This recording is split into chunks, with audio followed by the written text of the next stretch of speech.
The Dank Pod-Stash is back for episode 88 after I was literally gone fishing and all up in the mountains. I needed a break.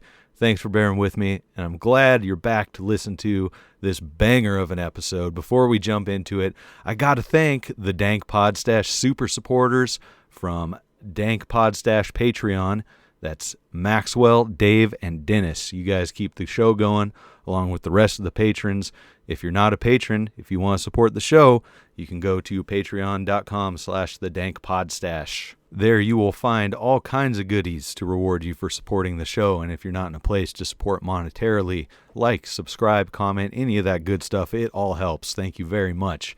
Also, the Dank Pod-Stash is officially sponsored by Project Sparta. It's time to get ready and in fighting shape. Greg Papanicholas is going to get you there with personalized meal plans, training, group support, and tons of amazing fitness and motivational resources and knowledge, including the Project Sparta Facebook group.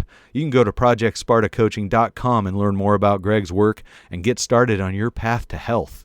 Don't be that person that only sits and talks about change, whether it's your health or even the Boogaloo. Get up and start learning, drilling, and training. One of the most important parts of prepping, no matter what for, is your physical health.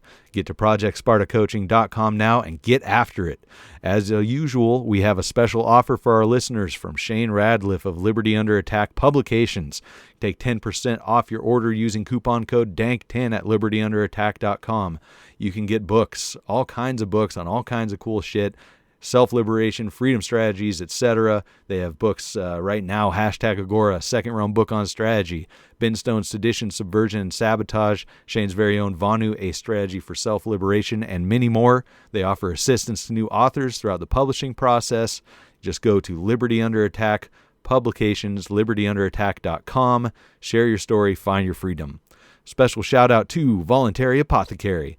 Voluntary Apothecary was kind enough to send me a sample care package full of awesome beard care products, including beard oil, mustache wax, combs, and more.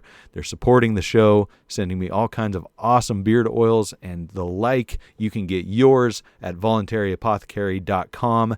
There's amazing products, and if you're a listener of the show, as you are if you're hearing this, you can take 10% off your order with coupon code DANK at checkout. Get over to voluntariapothecary.com and get your beard stuff. One more thing, the Dank Pod-Stash is teamed up with Road to Anarchy for a monthly newsletter and more. Road to Anarchy is an online magazine connecting groups of voluntary individuals who are looking to increase their freedom from the state, become more self-reliant, and develop a better focus on becoming a productive individual. It's the only mission. The only division is against the state. No matter your flavor of anarchy, finding your road to anarchy is the first step to progress. The time is now to put our individual differences aside, join up, and create change. You can go to roadtoanarchy.com to sign up for the monthly zine, or to patreon.com/thedankpodstash and get signed up with any tier of support. Check out the Road to Anarchy Facebook page and groups to connect with other individuals on the road to anarchy. Where is your road taking you? Well, let me tell you where my road took me this morning. I was talking with Chris Cofer, one of the masterminds behind the Monopoly on Violence documentary. We're going to get into it right now, and don't forget to go to themonopolyonviolence.com. Enemy of the state. An enemy of the state. Enemy of the state. Dank Pod-Stash. You're listening to Enemy of the State's Dank Pod-Stash. Check out thedankpodstash.com to find every episode of the Dank Pod-Stash, links to support the show via our BitBacker and Patreon, Dank Pod-Stash merchandise, and much more. If you'd like to advertise on the Dank Pod-Stash, email us at dankpodstash@gmail.com.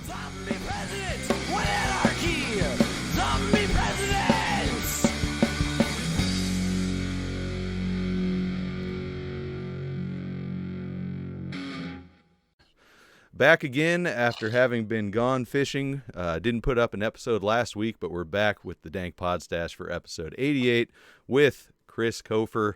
What's going on, man? Hey, how are you, Nick? Glad to be here. Doing good. Glad to have you here, too. And you are at a pretty exciting point with all your projects right now.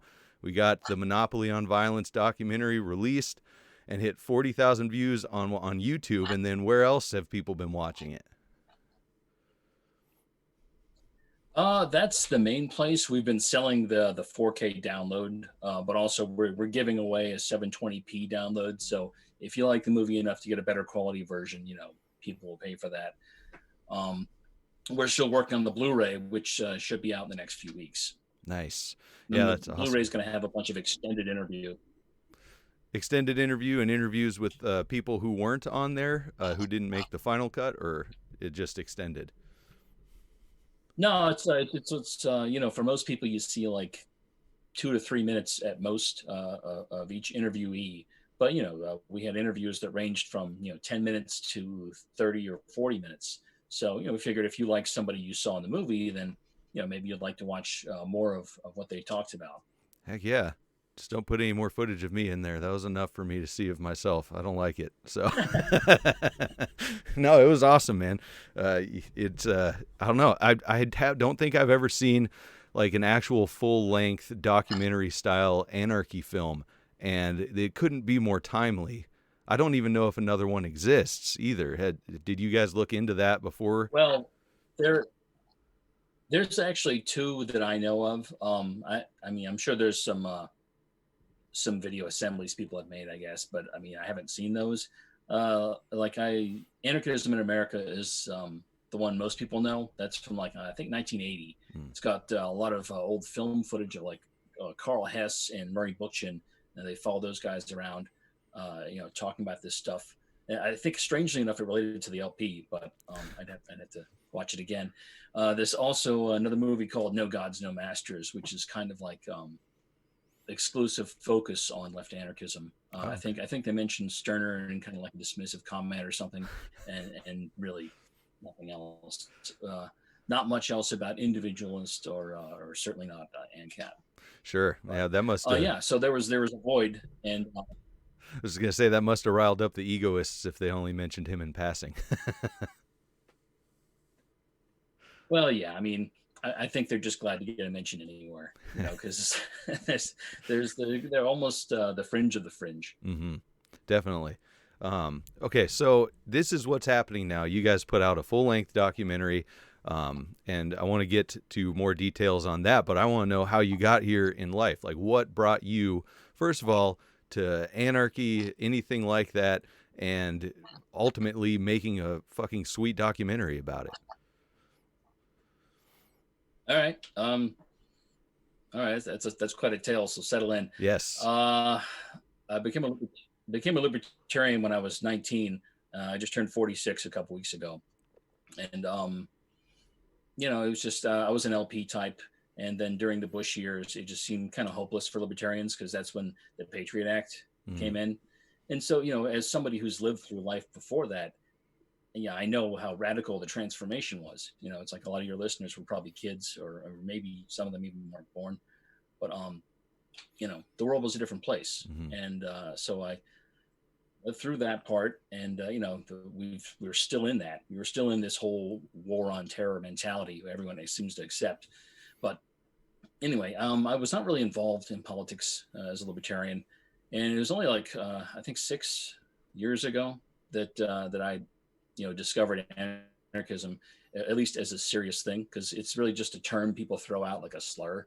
It's like, oh, you just want anarchy. Yeah. And I never really put thought into that. It was just like, it was easy to ignore because of that reputation. Sure. The word. And then I ended up went in through anarcho-capitalism, because a lot of LP types tend to gravitate towards that. And now I guess I sort of describe us as a panarchist. Like, if you've seen the film, that's kind of the description of accepting multiple norm sets of anarchism. But realistically, I would probably live more of an ANCAP type of lifestyle if the anarchy switch got flipped. But I'd be open to a lot of things. But anyway, yeah, I was 19 when I became a libertarian, but I was 21 when I moved out to Los Angeles. Yeah, I initially had wanted to go to film school, and signed up, started my first semester, and talked to the counselors there, and I was like, yeah, I want to be a writer. They're like, oh, okay, well, writing classes are in third year, so you got 2 years of all this other stuff you don't care about. And I was like, yeah, I'm not doing that. So I just started working in the industry. I worked in every aspect of the film industry. I started off at a place that did marketing. They cut trailers, and they had a floor upstairs. They designed posters, things like that. So it was a really interesting exposure. And I'd never been around video editing until then. And it's crazy because it was so primitive. It's like they had something the size of a shoebox that could hold 6 gigabytes of data. And, sure. Now you can. It's crazy. Anyway. So yeah, I worked at a bunch of different types of positions. Like I learned a little more everywhere I went. Some places focused on production. Like I'd be taking stuff to the editorials when they're making the film, and kind of get to sit and watch that. And places that transferred film and color corrected it and worked on audio, and you kind of get to see everything that happens, and even a little bit of development. So like seeing which scripts are interesting and why, and that kind of thing. But yeah, so I left LA in 2005, and I thought, maybe I'll make a film someday. But I just didn't want to completely put that dream aside. And every once I became an anarchist, and so every now and again you see people say like, somebody should make an anarchist documentary, and I was like, well, maybe, and that was just years ago. And then it was only like a couple of years ago that I started considering, well, what would that look like? How do you structure something like that? And I came up with my own outline, and then I presented it to Robert, and then to Pete. And that's Robert Beeler and Pete Quinones of Free Man Be on the Wall podcast. So, showed them that. And then we worked things out a little further. And then we brought on more people. We brought on like Andrew Kern of the Principled Libertarian, Vinnie Marshall from Think Liberty, Being Libertarian, Bryce Peterson, and of course, Killian Hobbs of Rational Standard, Coffee Shop Philosophy. And had Caitlin Clevin doing our social media management. But anyway, we had like this team of people, and the project sort of evolved as they, the more involved they got. And we didn't want it to just be this kind of thing where people were working for us. We sort of demanded input from them. It's like, is this way of expressing something legitimate? Is this the kind of thing that, is this argument correct? And it was just a way of bringing more minds together to look at something, to say like, where's the flaws here? Because when you present something to the public, it's like you want it to be as good as it can be. Right. And sorry, my blinds just fell. Oh no. That's all good. I hear what you're saying though. Yeah, you want people to poke holes in it, so you're putting the best possible thing out there, right? You want people to criticize it and figure out the flaws and put out. And I think you guys did a great job of that. I haven't gotten any feedback from people I've sent it to who aren't anarchists yet, other than one who said it was awesome and it really made him think. So I'm looking forward to that.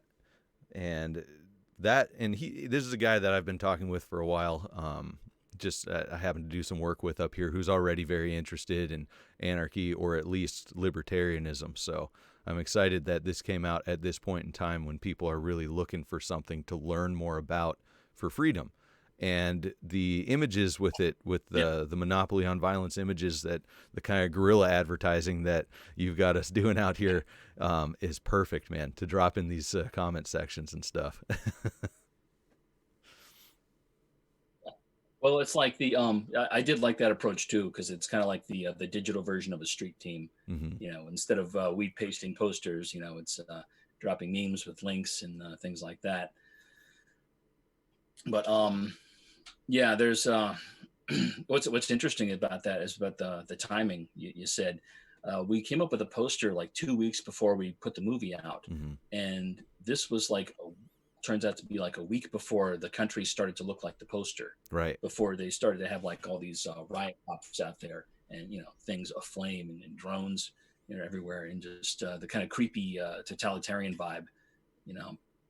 Sure. It's so rare that the government officials step back and say, "Oh, it looks like you're upset. Let's hear what this is about." It's always just like, "All right, well, we'll bring in some dudes with the armor and smash some faces and shoot a few people, and then wonder what you're angry about." That's exactly it. And that's it. That's the thing. I don't know. Everything's so messed up, which is kind of why I took the last week hiatus and went fishing. I had a buddy in town and everything. I'm just sick of arguing about it, because that's the thing that nobody's seeing is, people are saying there's a problem, and the government is, releasing the hounds. And like you said, just smacking people down with armor and stuff. There's people being brutalized, whether or not it's deserved, which I don't think it ever is deserved from cops. But there's a lot of cops out there who are provoking these violent protests that erupt from peaceful protests by firing tear gas or rubber bullets on people, or going out with a hammer and smashing that AutoZone in Minneapolis before anybody else did.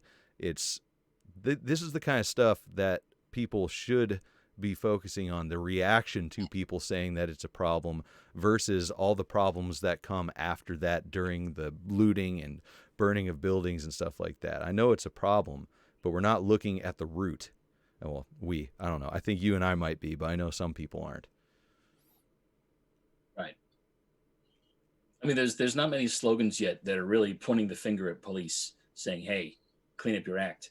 I mean, I haven't really seen those hashtags in places like, you could argue that Black Lives Matter is the closest thing to that, because it's just people saying, hey, look, maybe don't kill me. Mm-hmm. Which at a basic level, it's easy to identify with, but it's not really pointed enough. It's not pointing the finger at, who you're making that statement to. Who do you need to tell, hey, maybe a black life is worth something? Right. It's like, it's the police. And I obviously feel a lot better if more people would point the finger at them. Yeah. Well, it's where it needs to be pointed. Because it's an uncomfortable thing. Yeah. That's where it's coming from. Like, people always say, don't blame the cops. They're just doing their jobs. They're following the laws that someone else wrote, and forget the power of no, they could just say, no, I'm not going to do that because I know it's wrong, but they're getting a paycheck and they've been put into that mindset and brainwashed, whatever you want to call it, of just following orders. So I hold that on them. A lot of people don't like that. I mean, well, it's not only that, but it's like, we should be holding the cops accountable who are not testifying. It's like, why isn't the code of silence more of a focus? It's like, it's basically like an admission that, cops stick up for each other because they're doing stuff that they know they can go to jail for. Right. Exactly. That, and it's like, where's all the good cops who are saying like, where's all the good cops? Yeah, exactly. Well, they're sitting there watching and not doing anything about it. They're quote unquote good cops. That was an argument I had with my buddy who was actually in town. Is he says there's still some accountability because they get investigated and whatnot, and we have checks and balances and all the usual hoo-ha about government investigating itself, holding itself accountable, whatever. But that's the whole thing. It's self-accountable, and not to mention the people on these boards for internal affairs and whatnot are cops. They're former cops, where they're people that have moved up. If you look at the Christopher Dorner case, it was the people, I believe, from the Rodney King beatings, like the actual cops there who were on the investigative board for internal affairs for him, and started the process of screwing up his life after the cops who were, he was just on patrol with and stuff, who were fucking him over. So I don't see where the accountability is. Kind of a police. That's kind of a police trope, is that internal affairs is comprised of people who got busted before, and for whatever reason, most industries would fire people like that rather than saying, hey, why don't you help us find the other crooks? Mm-hmm. Well, yeah. And it's a strange thing. It's because most industries lose money for that kind of behavior. They lose customers, whatever, in any way. Whereas this one, they just keep stealing the money and pumping it in there. It doesn't matter. So, yeah, if we're like, another lawsuit, we'll just take that out of the taxpayer fund. Yeah, exactly. They're going to pay for whatever, any damages that are incurred, any lawsuits, anything like that. And so we're at an interesting place, too, with people wanting to defund the police. And they've announced, I believe, that they're either going to or working towards defunding the Minneapolis Police Department. I'm not sure where that's going to go. But it's an interesting thing because people want cops to carry their own liability insurance and all that other stuff, so it's not coming out of the pockets of the taxpayer and everything. And it's still kind of skirting around the issue of the unchecked power with cops and all that. Yeah, exactly. I don't know. That's one of the hard things for me is those baby steps in the right direction. I'm pretty all or nothing. And that leads to a lot of arguments and misunderstandings with people, even who are close to on the same page. I don't know where to go from there. What do you think of that? Well, one of my friends, well, I don't know, one of my friends was just talking about a point that I hadn't really considered. He says nobody's really bringing up one of the bigger factors here, and it's the production of law. It's like, sure, these cops are just following orders, but it's like, or obeying, enforcing the laws that are written. But why do we need so many laws? Right. It's like that's the part that nobody wants to address. Everyone says like, well, we need the police to do their job, and then they do, some horrific version of their job.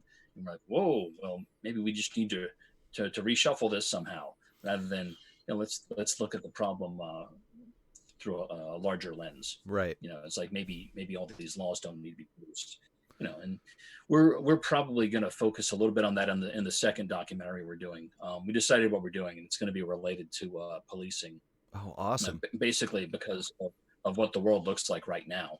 So, for the next year, we'll be focusing on trying to bring together some sort of a vision that gets people thinking about what the next steps ought to be for solving these problems. Oh, man. I hope we're only in the beginning of it. Sure. Yeah, it's going to take a while. We know that. You guys put a whole lot of work into it, and it's worth it, that time and the work for sure, because of how well it turned out. And I just hope that it's relevant in a more positive way when it comes out versus, there still being riots and horrible atrocities committed by police. Even though that's probably what's going to happen for the next who knows how long, it'd be nice to see the domino effect start now with defunding and whatnot, and then this second documentary come out and really kick people in the ass to take it the next step.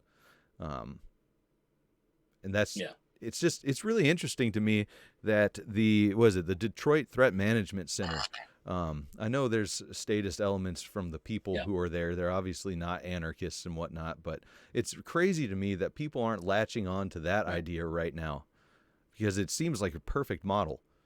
Well, he's he did an interview with Pete a few days ago on his podcast, and it was talking about how they're going to have like a school that's sort of going to be, for lack of a better word, franchised, or maybe specifically franchised in major cities like that. And so, hopefully that will spread in some way. Mm-hmm. That'd be really cool. Don't know what that's going to look like. Interesting. I'll take anything at this point. Kind of going back to the baby steps. Like, let's just keep moving forward, because you said earlier, the anarchy switch, and that's something that comes up all the time. If we were in a state of anarchy tomorrow versus statism, if it was a switch that was flipped, it'd be just actual chaos, not the chaos that everyone describes anarchy as, because people don't know and people aren't ready. And a lot of people don't want that responsibility for themselves. So baby steps are the way, but I think you can maintain your principles along that route of baby steps. I mean, for the second movie, we do want to offer solutions. We're obviously going to offer ours, which is abolition, but realistically, the rest of the world may not be ready to take that leap. They may want the baby step before that, or one or two before that. So it'll be an interesting year, figuring out what solutions are even available or considered. That's so what do you guys, I would imagine you're thinking of interviewing people from Detroit Threat Management Center and similar alternatives to police for this. What other kind of interviewees will you be pursuing for this? Well, that's actually something we still have to figure out. It's like we've got to figure out which institutes or nonprofits, or talk to victims of police violence, or people who've lost family members. I also like to talk to cops, like the ones who've been busted for dirty dealings, just to get the inside scoop on what's the job like? What can you get away with? Sure. What do people get away with? I mean, I feel like there's an abundance. There's probably going to be an abundance of those. Because you're seeing more and more stories of cops being arrested for this or that. I mean, they're never given the kind of justice that we prefer, but still. Right. Yeah, that'd be really interesting. It'd be interesting to find those cops that quit because they found what they were doing to be wrong. I know those are out there and they exist. And I think, have you seen?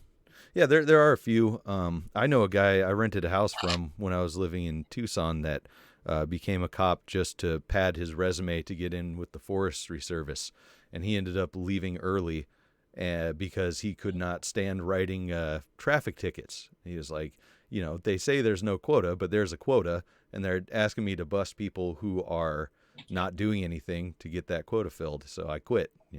Forestry Service be damned, and he went another route. But I mean, that's your first. Yeah, that's your first 2 years as a cop. Like, if you don't get to start as a detective, you have to have 2 years of, doing basic totalitarian work before they can trust you to do something potentially useful. Sure. And the thing is, even when the cops realize this stuff and they quit, I don't know. It's really hard for me to trust them in any way, obviously, because of what they've done in the past, victimizing people and whatnot. And that's where I really like some of the ideas from Konkin, of course. Agorism represent over here, but the idea of making people whole who you've wronged. We're seeing these cops right now. You see the staged pictures. I can't remember which one it was. It was on Instagram of a riot cop, and it shows all his gear thrown down with his gun and his badge. He's like, I'm not doing this anymore.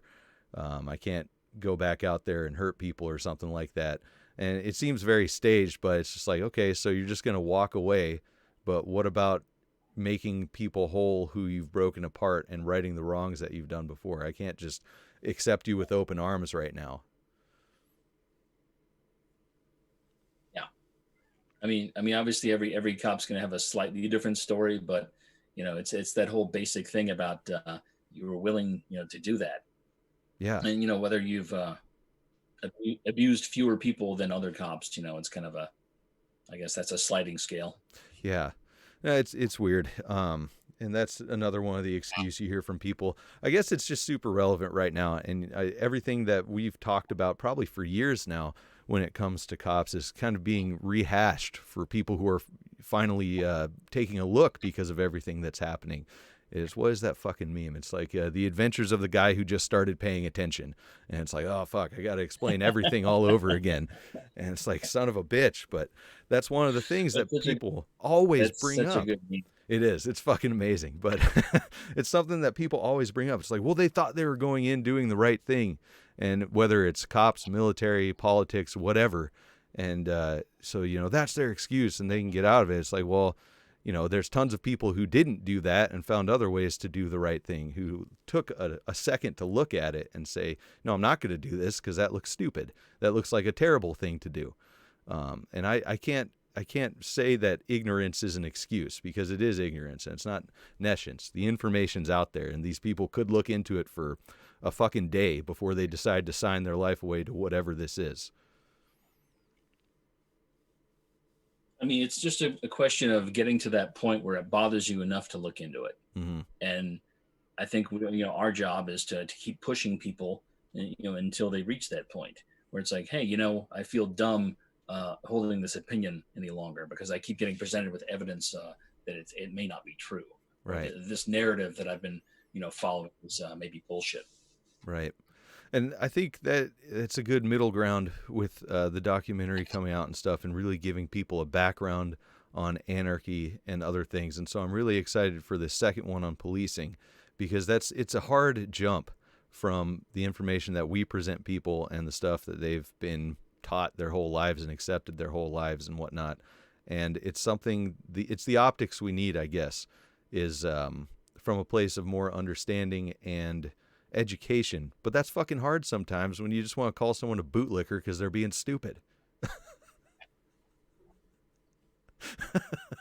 Yeah, really. I mean, you could say the documentary came out of the frustration of our social media experiences, trying to discuss things with people, and you realize that after a while, maybe some people are just arguing in bad faith, and you're wasting your time talking with them. And then we made the movie, and it got a lot better response than we thought. We still haven't really gotten much blowback from anybody on it, other than people who, like, sometimes people will comment and you can tell they haven't watched the movie. So it's like, oh, okay, I don't take that seriously. Sure. But I mean, out of 40,000 views, I think we've had less than 30 downvotes. Oh, wow. Okay, so what does that tell you? It's just kind of crazy. That's a really good ratio for like, I mean, I guess a lot of people don't think it's bullshit, so Nice. it's we wanted to present it fairly objectively and in a manner that non-anarchists would find approachable and not too pushy and not too propagandistic and not trying to say you need to believe this or else. It's like you didn't want to call people, hey, you statist prick. When you vote for your Republican politician, you're voting for military empire, et cetera, et cetera. It's just like here's some basic information, and it's presented in a kind of a relatively non-judgmental way. I mean, okay, we're judgmental about the state, Sure. but it's like a collection of facts and arguments. You couldn't look at it and say like, oh well, they're just being whiny about this or that. It's like, no, here's what we meant and here's what we said. So Right. Well, that was the difficult part. the first interview in the documentary Not was the perfect setup. Because that's Jim Scott is a really nice guy. Yeah, he seems like a really and nice he's guy. I'd like to meet him. Knowledgeable, of course. Insanely knowledgeable, and so laying out what a state is, with those specifics that he did and how long a state has existed in humanity is perfect. And that's something that I've talked about with people who haven't watched it. I've been referencing that first interview as far as the state hasn't been here long. And it's something that I actually kind of had been fascinated in for a few years now, is like evolutionary anthropology and psychology and that kind of stuff, and looking at why we are how we are now through our history, because how we are now is a blip, just like the first interviewee said. It's a blip or a tick on the clock right, near the end. And it's just funny, the things that people ignore. They're saying, well, what constitutes it a state? And it's like, well, I'm telling you, it's what he said right there. It's where 50% of people are taxed. And that's a perfect measure, because before that, it's extremely, I don't know, it's real muddy, because it's like, there were warlords, and maybe there was an empire that was very small but was considered a world empire because the world was, smaller, quote unquote, back then. There's all these different factors people consider a state, but right. I think that's the perfect one. And it's awesome that it's focused on taxation too, because that's a pretty easy thing to dismantle when you're talking to somebody about the virtues or evil of taxation. Well, the cool thing is, it's like, I really wish one of the earliest things we had to cut was like we had a lot of footage of Jim Scott talking, and we got like a 30 or 40-minute interview that we're going to be including on the Blu-ray. Nice. And it's he makes this point about how like the grains that we eat today were actually based on the ones that the states wanted to grow. It's like because of the properties that the states liked, like grains that wouldn't be ruined after you transport them a certain distance, things like that. It's just really bizarre things. This is like 60% of the calories that human beings consume today are based on like 4 or 5 grains, and they were the ones that all these empires had basically cultivated. So, most of what you eat is based on what some state decided a long time ago. Sure. It's interesting too, going back and looking at that stuff and looking at the world now. I'm kind of repeating what I said before, but this fascinates me. People are having problems not only in their dealings with the state, as we're seeing now, but in their dealings with stuff from everyday life, like social media and whatnot. I can definitely feel when I'm on social media too much, I get angry and depressed because it's a bunch of bullshit. So I got to take a break for a while, things like that. And it's interesting how little time in our history we've had to deal with things like the state on a massive level, social media, this mass easily, worldwide communication, and how it's affecting us. And that is what makes me think about, let's say, anarcho-capitalism or anarchy in cities, places like that. Because I find myself wanting to revert back to more isolation, away from other people, spread out. And I think it's easier for freedom to work in that way. But I'm always curious to ask what you think, or what a guest, anybody would think of anarchy, dovetailed in with massive communication, cities, that kind of thing, especially if you're coming from an anarcho-capitalist kind of background. I don't see how that's going to work too well with Mick Police and whatnot. With Mick Police, anything like that. How do we find that middle ground from what you've learned from the documentary? Realistically, I think decentralized local efforts are going to be the best bet. Like, having people in proximity communities, like you and I have talked about a little bit, privately. But that social component, I think, is something that a lot of us ignore because, so many of us are just fierce individualists. And, Carl has talked about it in community technology, that your survival is going to increase if you've got, if you've got friends who are willing to fight with you, or at least people that aren't going to take your shit or try to kill you. So I think local efforts are probably going to be the way to bridge that. And then if enough of them pop up, then it'll be a thing.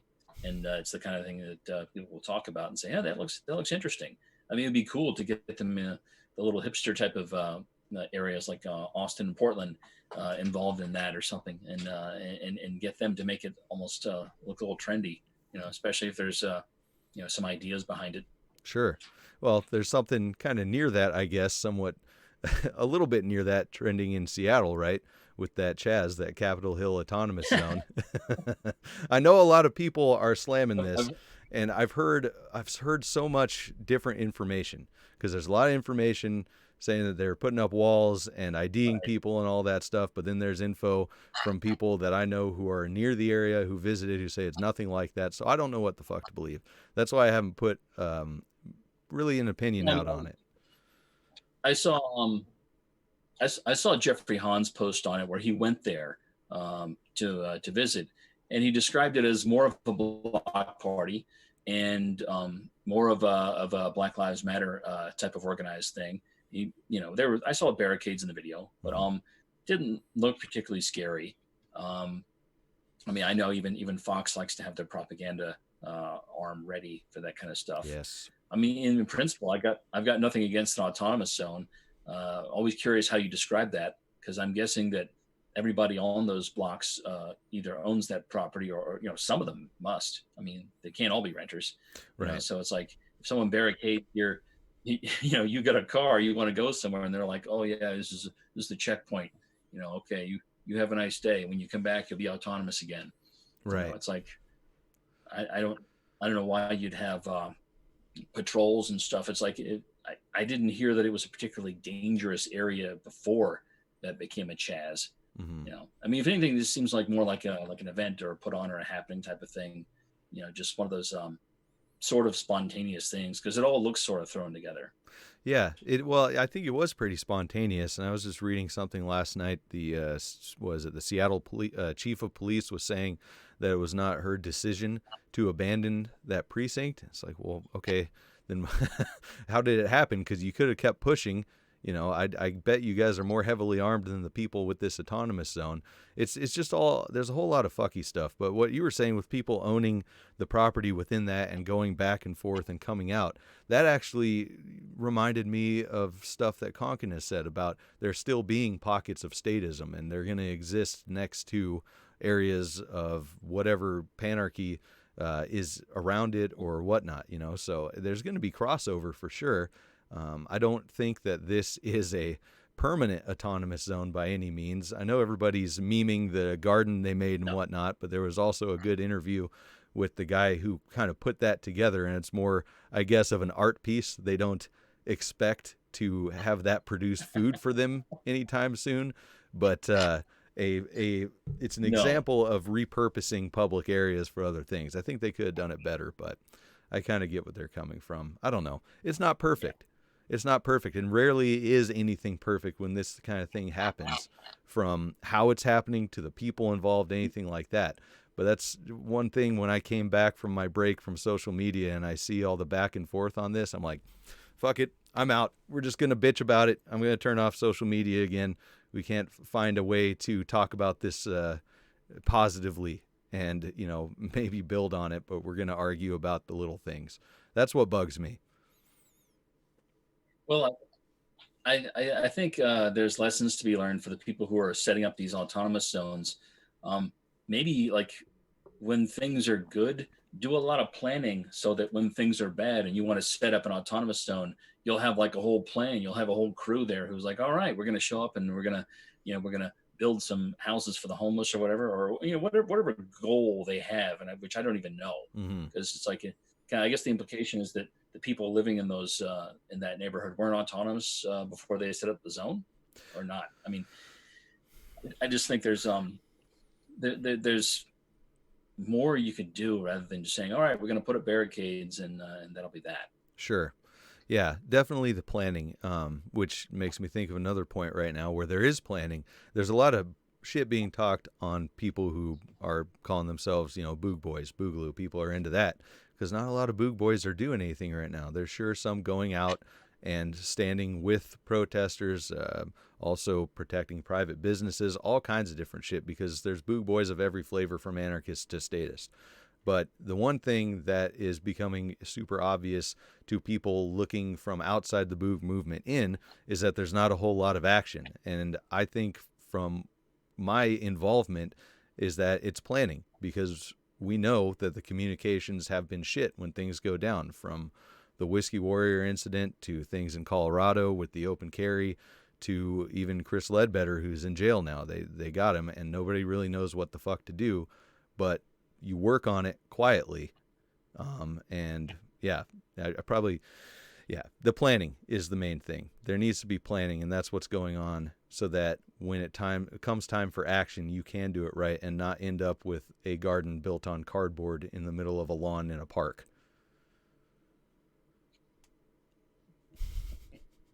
Right. I mean, it's like, and if you're gonna do something kind of half-assed and as a joke, then maybe don't put it all over social media. Right. Don't put your plans all over social media in general. It's a dumb idea. Well, yeah. I mean, I guess unless you're ready to unveil them, Right.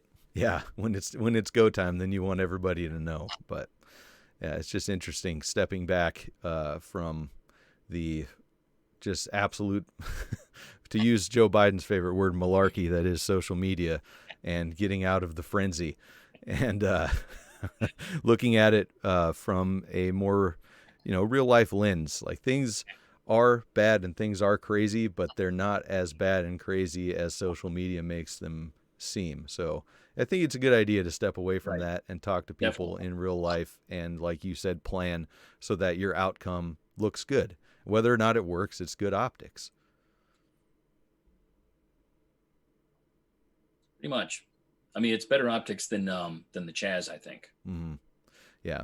And, even though it's not good optics, I think we can definitely find at least a conversation with the people who are doing that, if we could reach any of them. I don't know who the fuck's doing it. I know one of our mutual friends, former co-host of the Stash, David's going to hopefully do some interviews with people at the Chaz, so we'll see what happens. And that'll be interesting to see. Maybe we'll learn more. Is he back in Washington? Yeah. Oh, okay. Yep. Cool. Yes, indeed. Yeah, we'll see. You guys might get some exclusives. We may get some exclusives. I don't know. I think it's more of a personal thing for him just to figure some stuff out. But if we get it up on the Stash, that'd be great too. So, he's actually going to be coming on the show for next weekend's episode. A little throwback to the early days of the Stash. Man, so nice. You did some fucking traveling during the putting together of the documentary. Not just traveling around to talk to people, but didn't you move across the country as well? Yeah, I mean, this is we started the film, like, it was a 15-month process. In February of last year, Robert and I flew to Acapulco, to do some interviews there. And in the middle of that, in April, I moved from Atlanta, suburbs of Atlanta, out here to Central Oregon. Jeez. And that was like a 5-day trek. I actually did that twice because my wife was still living back there, finishing her job until June. And so I drove back across the country, and we drove back again with the cats. And then a few weeks after that, I went to, no, a few months, we went to Alabama, got all the guys at the Mises Institute. I mean, there's a reason that they're all in the same library. Mm-hmm. They were there for a reason. We wouldn't have been able to fly them all in. So we had to be opportunistic as far as stuff like that. It's like there's a bunch of people that are knowledgeable in the subject to be in the same place. Let's get them. Mm-hmm. That was probably our thinking for Anarchapulco as well. Yeah. But what else? Then I went to the Texas, Louisiana, Colorado trip to get Ron Paul, Stephen Kinsella, Walter Block, Michael Humer, Max Borders, and Scott Horton. Mm-hmm. And that was like flying from Oregon to there and then getting a rental car. And then part of the time, Phil Gibson, guy who is on the podcast, boy named Sue, PSEU. Anyway, he was driving me around, and he was the sound guy for a couple of interviews. And he's funny. It's just also weird being around so many young people. It's like I'm halfway to 50, and that's people in their 20s are just like, Anyway, that was kind of fun. And then I flew later, October to New York, where I interviewed Sal Mayweather, Sal the Agorist. I think that was New York or New Jersey. It was a New Jersey hotel. Yeah. So then I interviewed Maj Touré in Philadelphia. Mm-hmm. And this was another rental car thing. I got the car, was driving to all these places. So I drove down the East Coast, went to Washington, D.C., and got some footage of some of the monuments or whatever, and then stopped into Matt Bergman's Punk Rock Libertarians podcast. Nice. And talked with to Wagner some. Then I went down to Atlanta, interviewed Pete, and then I went over and interviewed David in Alabama, and then down to Florida to talk to Donnie Gebert, Tom Woods, and Jack Lloyd, the philosopher. Jeez, man. That's a ton of travel. Well, then not to mention driving. Well, I mean, I was before this. Sorry, go ahead. Before this, I was an Uber driver for 2 years, so it's kind of what I'm used to. It's like I don't mind driving because it's like listening to podcasts or music or whatever, and just kind of go. Nice. But, it's not for everyone. No. Yeah, I did 2 hours, well, I guess 4 hours total daily for a few years when I was working in Arizona and driving from Tucson to the mines I was working at, and I'm over that. So I don't like driving, but if you like it, that's awesome. And you said you're doing Uber driving. So are you playing anarchist podcasts and stuff like this when your guests hopped in? Because that's some good guerrilla advertising. For there, it's all business. For there, it's all business because it's like it's about pleasing the customer, right? And you want them to be happy, so you're asking if they want you to adjust the temperature or put on different music.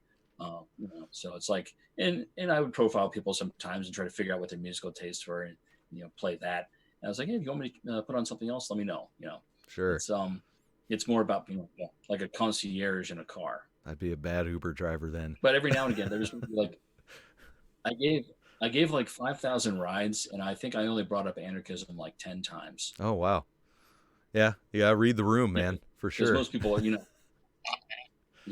yeah, you got to know who's going to be receptive to that.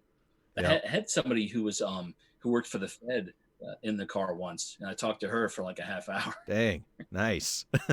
But that was interesting. Yeah, because she was like surprised anybody cared. She was like, "Why does the Uber driver care about whether the Fed is public or private, etc." That's awesome. Oh man. So, back to people who are on in the documentary is a lot of the Mises guys, and I know Dave Smith was in there and whatnot. And I was thinking about this before the documentary came out because we had talked a little bit. I've had an idea of who was going to be in the documentary and stuff. And there's certain people that everybody likes to pick on, from Tom Woods to, for skiing lessons, that kind of thing. I think him and Kyle are in cahoots on that. And then Fakertarians jumped all over Dave Smith a few months ago. And I was just thinking, have you had any bitching, any complaints about the people who are in there? Because I think even if I disagree with some of the people, with some of the things they say who are in there, I think everybody did a really good job of putting their points through.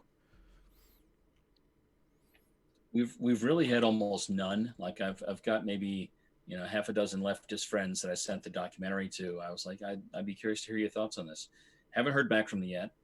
It may just be because they didn't watch it, because I thought it was going to be some cappy fest or whatever.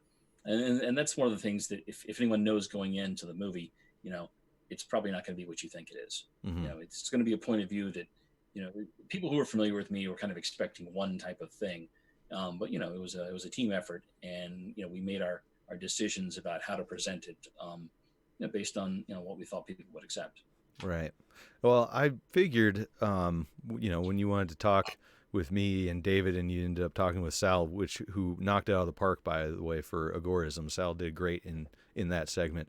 And I knew that Ron Paul was going to be in there, and Tom Woods and everybody I mentioned before. I was like, this is going to be all over the fucking place. If we're going from agorism to actual big L libertarianism, this is going to be interesting. And you guys kept the timeline clean too. You kept the flow perfect. It was very interesting. Thank you. Yeah, it was good. I think that's that was the film probably started off as like a 3 hour or whatever, just because you're putting as much in there as you can, and then you start chopping and shaving things out, things like that. But that was the hard part, is so many things that I was like, oh, that's so great, we have to leave that in. But it's like, nah, it drags, and this person's been talking for like 7 minutes, so you need to get the fuck out of there, get on to something else. For sure. It's really good that it covers so much, because I think if it only covered, anarcho-capitalism, whatever, it would be pretty boring for some people. For a lot of people, actually. I think you hold more interest going through all of the different ideas that are out there. And I think you had mentioned those other two documentaries, which I haven't seen. I'm going to have to watch those, because those sound interesting. I can't imagine they're as entertaining, but we'll see. Good. Yeah, they're pretty good. And I actually, I talked to one of the filmmakers, Joe Zucker, I think. And it's like their materials for Anarchism in America and their other films are being like archived, I think, I want to say at Harvard, but I may be wrong. Oh, no shit. Somewhere very prestigious. Wow. And so I was like, oh, there's a future for anarchist movies. But well, it's just, I guess eventually the establishment gives you your own little corner. Yeah, absolutely. Well, and hopefully that's what happens, and hopefully that corner grows. And I think that's kind of my main point through my rambling that I'm trying to get at, that from going from big L libertarianism all the way to agorism and everything else in between, that's what helps it grow versus being a niche kind of thing. I just was over the moon that you wanted to include agorism in there, because obviously I think that's the way. I think it's important, and it's something that anybody of any flavor of anarchy can embrace. It's a tool that anybody can use. So I was very happy you put that in there. I think it's really important. It's also a term that a lot of people don't even realize it already applies to them, probably. Exactly. That's something I've come to find talking to people on this show, something I've learned, which was my goal from the beginning, is to learn from other people. And I'm glad I have you, everybody. But that's one thing that Spike Cohen mentioned, was going into neighborhoods where people hadn't polled politically before when he was doing his VP run. I guess he still is, but when he was campaigning with Vermin Supreme, he's like, these people are agorists, they just don't know it. And that's something that is a perfect stepping stone. It's like, well, you do these things to get around the state, right? Because you don't want the state taking more from you. You want to stay under the radar. Now apply the idea of getting rid of the state so you don't have to hide to do it anymore. It's the perfect stepping stone. Yeah, I think most people who do it unknowingly are they're not even thinking about the state. It's just like, hey, this is mine, and I'm going to try to keep more of what's mine because I worked for it or earned it, whatever.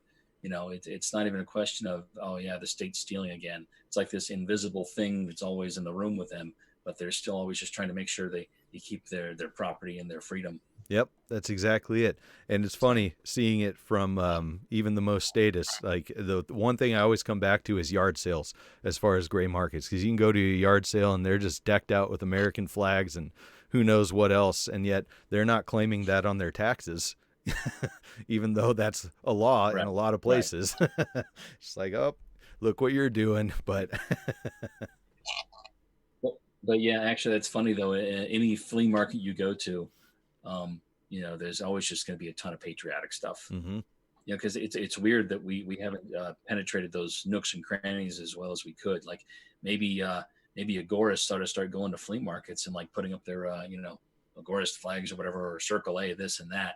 Just if nothing else, to be seen. Right. And get people thinking like, oh, okay, that's not what I thought. Well, and that comes back to memes, I guess, like, imagery that you're using. Put up agorist flags and people ask about it. That's why I think T-shirts are important, all that kind of stuff. It's a conversation starter that we need to have. But we're about at that hour, man. So I want you to tell people where they can find the Monopoly on Violence, and anything else you want to plug at the end of this. Let them have it.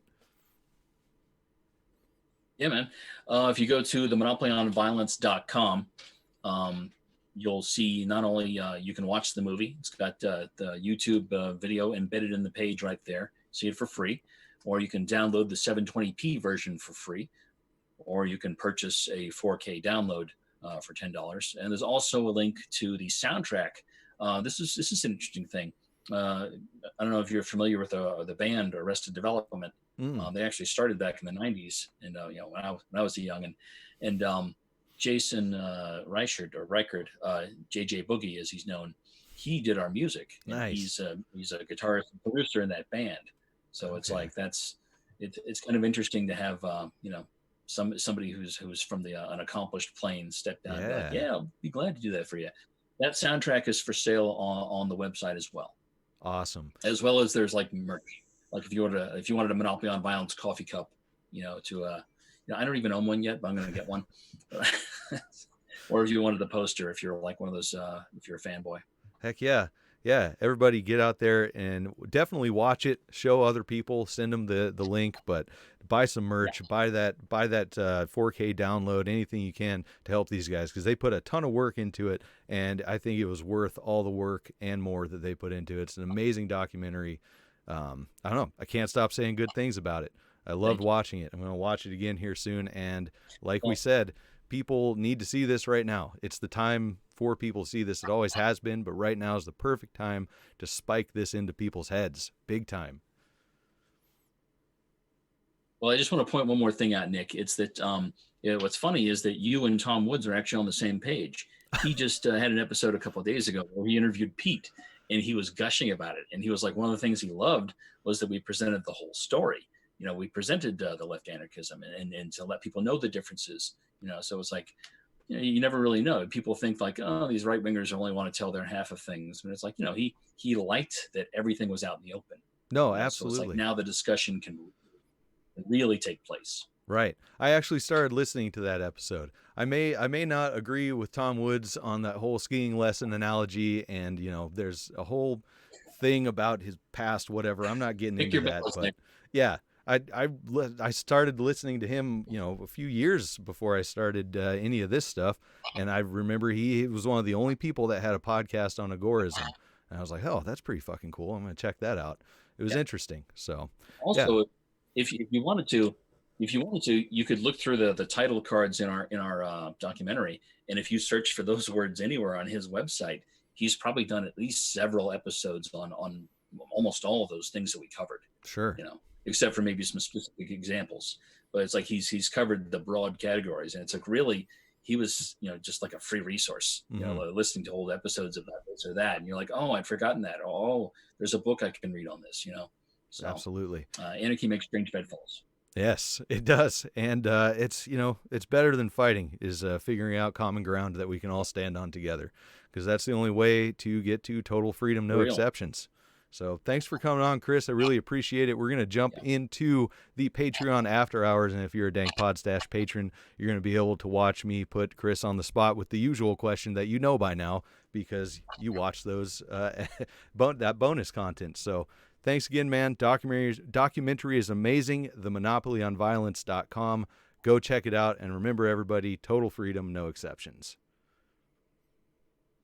Enemy of the State's Dank Pod-Stash is sponsored by Project Sparta. Go to ProjectSpartaCoaching.com to learn more.